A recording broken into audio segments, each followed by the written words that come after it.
Now, this is how we can limit charging on the Apple Watch. Let me guide you through it and show you how it would work. If it's your first time on Foxtecc, subscribe so you never miss anything important. So you just get inside your Apple Watch, find the little settings app. Keep in mind that this has to be done on the device, on the watch, and not through the watch app on the iPhone. But in here, you scroll through the menus and find a battery. In here, you get to manage your usage and all of the other things, and you just tap on battery health, which is going to give you the ability to turn on optimized battery charging.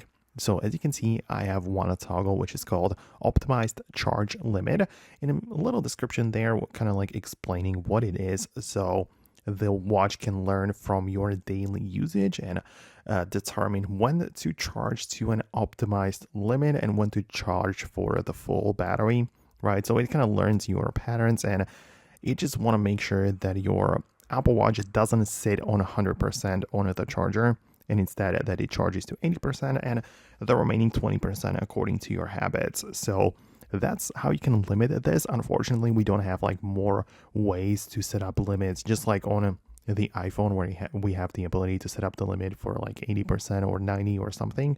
We don't have that option for the watch, but at least we have the automatic charge limit or optimization, which we can enable or disable right here. So I hope it helps. Let me know your thoughts and opinions below in the comments. Most importantly, if you found it on your device too. Thanks a lot for watching, and I'll see you later.